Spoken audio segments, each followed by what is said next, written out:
तो आज की डेट में इंटरनेट पे सबसे ट्रेंडिंग टॉपिक जो चल रहा है वो है हैशटैग बॉयकॉट मालदीव्स। एंड सबसे शॉकिंग वाली बात तो ये है कि ये सब कुछ हो रहा है मालदीव्स के कुछ मिनिस्टर्स की वजह से। तो 4 जनवरी 2024 को हमारे देश के प्राइम मिनिस्टर नरेंद्र मोदी जी ने अपने सोशल मीडिया प्लेटफॉर्म पर लक्षद्वीप की कुछ ब्यूटीफुल पिक्चर्स अपलोड की, जिसके बाद मालदीव्स के कुछ मिनिस्टर्स ने बहुत ही डेरोगेटरी कमेंट्स किए एंड पूरे सोशल मीडिया पर हैशटैग बॉयकॉट मालदीव्स शुरू हो गया। एंड मालदीव्स के सिर्फ 3 मिनिस्टर्स की वजह से पूरे सोशल मीडिया पर हैशटैग बॉयकॉट मालदीव्स शुरू हो गया। एंड इन 3 मिनिस्टर्स के नाम है मरियम शिवाना, मालसा शरीफ एंड अब्दुल्ला महजूम माजिद। एंड इनके कमेंट्स भारत के लिए और भारत के प्राइम मिनिस्टर्स के लिए इतने शर्मनाक है जिसकी कोई हद नहीं है। बट यहाँ पर इंपॉर्टेंट क्वेश्चन ये है कि क्या है ये पूरा मामला, क्यों अचानक मालदीव्स की गवर्नमेंट भारत से इतना हेट करने लगी है एंड क्या इन सब के पीछे कहीं ना कहीं चाइना भी इन्वॉल्व है, जानेंगे इस वीडियो में।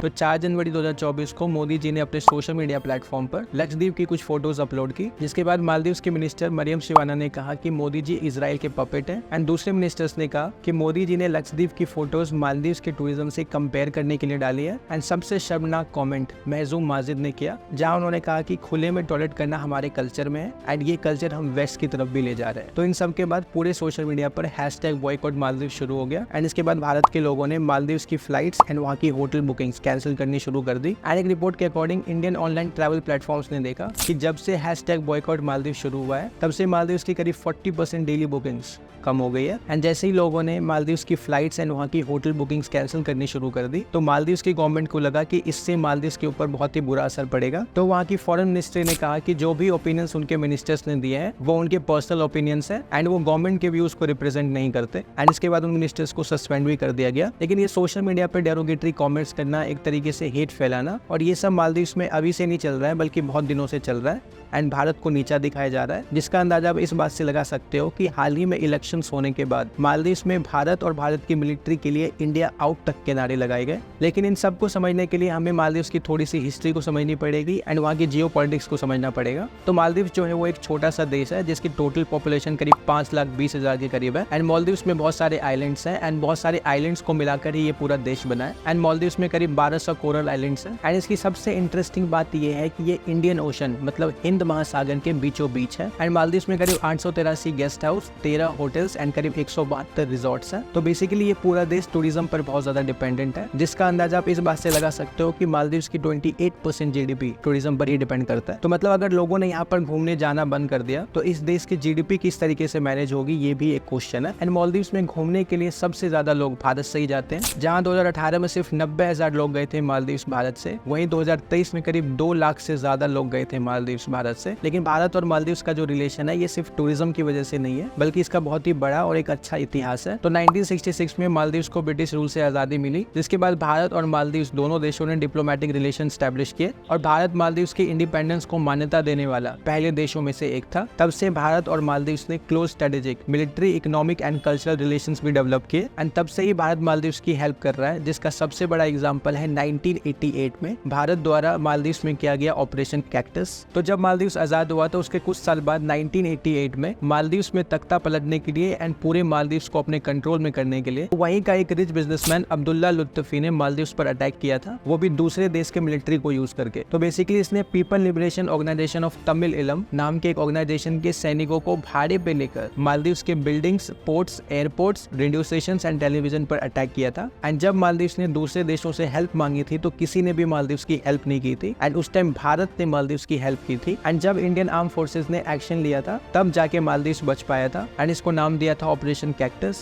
एंड सिर्फ यही नहीं बल्कि 2014 में भारत ने वाटर शॉर्टेज क्राइसिस में मालदीव्स की हेल्प की थी। एंड इसके अलावा 2020 कोविड-19 क्राइसिस में भारत ने मालदीव्स को financial, material and logistic support भी दिया था। एंड अप्रैल 2020 में भारत ने मालदीव्स को कोविड-19 के इम्पैक्ट को कम करने के लिए करीब $150 मिलियन का एड दिया था। एंड अभी करीब 77 इंडियन मिलिट्री के जवान हैं मालदीव्स में and 2 Dhruv advance light helicopters भी हैं जो भारत ने मालदीव्स को डोनेट किया था ताकि जब सिचुएशन खराब हो तो वो इसका यूज कर सके। लेकिन हाल ही में मालदीव्स की कुछ पॉलिटिकल पार्टीज ने इंडियन मिलिट्री को वापस लेने के लिए कहा भारत सरकार को। एंड ये जो अचानक मालदीव्स की गवर्नमेंट एंड वहाँ के कुछ लोग भारत से हेट करने लगे हैं, इसके पीछे मालदीव्स की पॉलिटिक्स है। तो प्रेसिडेंट मोहम्मद नशीद को 2012 में रिजाइन देने के लिए मजबूर करने के बाद से मालदीव्स मेजर पावर राइवलरी में उलझा हुआ है। एंड आपको बता दें कि मोहम्मद नशीद प्रो इंडियन थे एंड इनके बाद की जो गवर्नमेंट आई है मालदीव्स में, स्पेशली अब्दुल्ला यमीन 2013 से 18 तक, इस गवर्नमेंट ने अपने फॉरेन पॉलिसी में काफी तेजी से प्रो चाइना का रुख लिया है। एंड ये गवर्नमेंट भारत के खिलाफ और चाइना के बहुत नजदीक होने लगी थी। एंड ये सब कुछ कहीं ना कहीं जुड़ा हुआ है इंडियन ओशन से,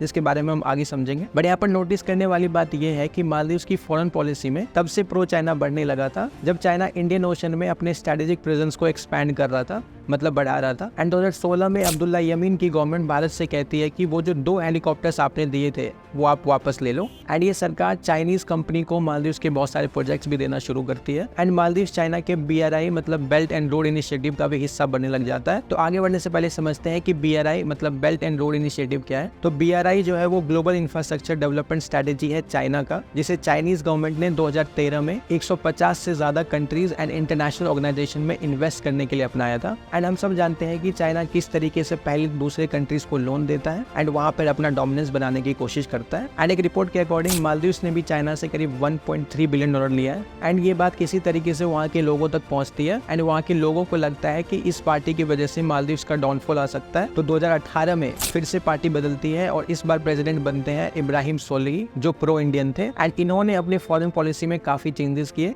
एंड फिर से भारत और मालदीव्स का जो रिलेशन है वो अच्छा होने लगा था। एंड 2023 में फिर से प्रो चाइना वाली पार्टी वापस आ जाती है मालदीव्स में। एंड इस बार प्रेसिडेंट बनते हैं मोहम्मद म्यूजू, माफ कीजिएगा अगर प्रोनाउंसिएशन ठीक ना हो तो। लेकिन जैसे ही ये पावर में आए वैसे ही इन्होंने चाइना से अपने रिलेशंस और अच्छे करने शुरू कर दिए, जिसका अंदाजा आप इस बात से लगा सकते हो कि इंडिया फर्स्ट पॉलिसी की वजह से मालदीव्स में कोई भी न्यूली इलेक्टेड ऑफिशियल सबसे पहले भारत में विजिट के लिए आता है। लेकिन मोहम्मद म्यूजू अभी तक भारत नहीं आए, लेकिन हाँ ये टर्की एंड चाइना जा चुके हैं। एंड आपको बता दें कि अभी जो रूलिंग पार्टी है मालदीव्स में, मतलब मोहम्मद म्यूजू की पार्टी, इन्होंने अपना पूरा कैंपेन इंडिया आउट के नाम पर किया था एंड शायद इस वजह से ये पावर में भी आए हैं। एंड जैसे ही भारत के लोगों ने #बॉयकॉट मालदीव शुरू किया था एंड वहाँ के flights and hotel bookings cancel करने शुरू किए, तो मोहम्मद म्यूजू ने सबसे पहले चाइना से हेल्प मांगी थी कि वो अपने लोग भेजे ताकि मालदीव्स का जो टूरिज्म है वो खतरे में ना आए, क्योंकि ये देश ज्यादातर टूरिज्म पर ही डिपेंड करता है। एंड यहाँ पर सबसे इंपॉर्टेंट बात यह है कि मालदीव्स चाइना में इंटरेस्ट इसलिए दिखा रहा है क्योंकि भारत के बाद चाइना में सबसे ज्यादा पॉपुलेशन है जो उनके टूरिज्म को बढ़ा सकता है। एंड चाइना मालदीव्स में इतना इंटरेस्ट इसलिए दिखा रहा है ताकि वो मालदीव्स के जरिए इंडियन ओशन में अपने प्रेजेंस को बढ़ा सके। एंड अभी जो रूलिंग पार्टी है मालदीव्स में, ये लोगों को भड़का रहे हैं इंडिया आउट कैंपेन के थ्रू, क्योंकि इसी कैंपेन के थ्रू ये पावर में आए हैं एंड ये चाहते हैं कि ये कैंपेन बने रहे, लोग इंडिया आउट के नारे लगाते रहे ताकि ये पावर में बने रहे। तो ये थी एक छोटी सी झलक कि #बॉयकॉट मालदीव्स क्यों चल रहा है एंड इन सब के पीछे मालदीव्स की पॉलिटिक्स कैसे इन्वॉल्व है एंड इसमें चाइना किस तरीके से इन्वॉल्व है। So on this note, thank you so much for watching this video. अगर आपको ये वीडियो अच्छी लगी तो प्लीज चैनल को सब्सक्राइब करें एंड हमें सपोर्ट करें ताकि हम इस तरह का कंटेंट और ज्यादा बना पाए। एंड मिलते हैं हमसे नेक्स्ट वीडियो में। Till then